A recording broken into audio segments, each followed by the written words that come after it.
there. Welcome to That Shakespeare Life. I'm Cassidy Cash, and this week we're going to explore a topic that may surprise you.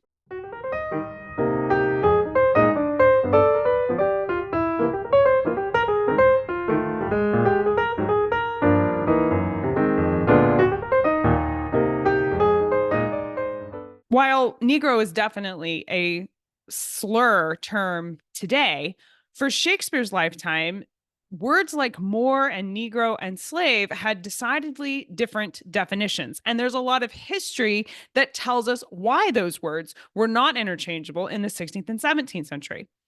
So, to understand the history of these words, as well as what we should know about life in the 16th and 17th century that influenced how these words were used, especially when we see them show up in Shakespeare's plays, I sat down with expert in the Atlantic slave trade, Paul Lovejoy, and asked him this very question. Here's what he had to say. Shakespeare uses the word Negro in his play Merchant of Venice. Explain that term for us in context of the late 16th century when this play was written. Was that a term that was applied generically to anyone with dark skin, or did it refer specifically to slaves? The time of the play was written is very important. Influential people that were close to Queen Elizabeth had as servants Africans in England, especially in London. But overall, there were not very many people from Africa in England at this time. There were really only the ones that were brought in by the privateers that had been taken off of Spanish ships. And it's really also extremely important to remember that in 1596-98, when Merchant of Venice is written, the size of the population is approaching like 4 million people.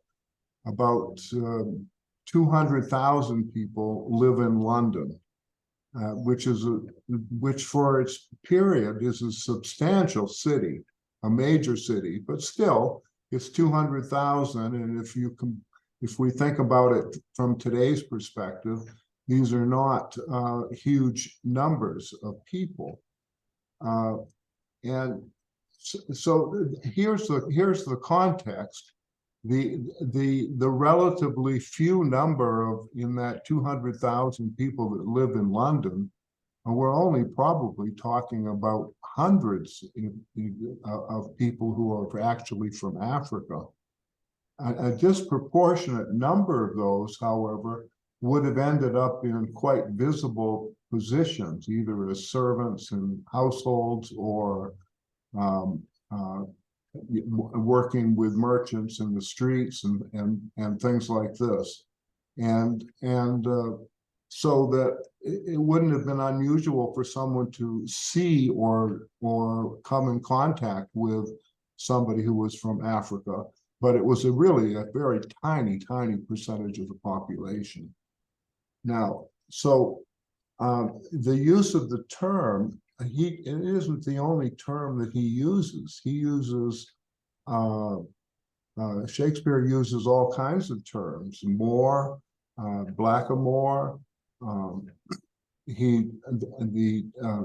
there are other terms that were used at the time, Libyans, and indeed Africans, and indeed Ethiopians. All of these terms were synonymous and used at the time. And certainly in my reading of both Merchant of Venice or Othello or other Shakespearean plays, I don't get a sense that there's a racist or a racialized dimension to the way he's using these terms. Shakespeare, as we all know, is very often considered one of the greatest, if not the greatest, English author, and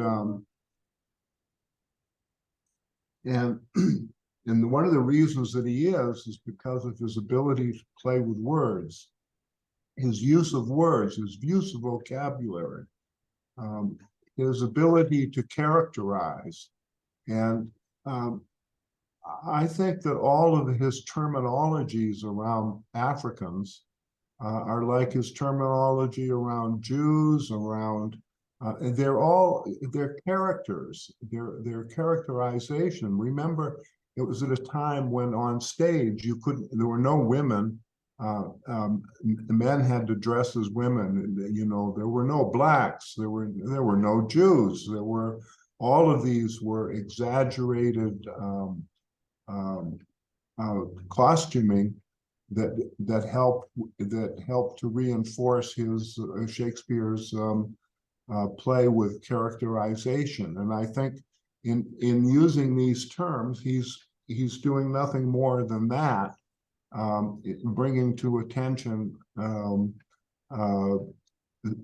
and playing with because sometimes these are comedies and sometimes they're tragedies.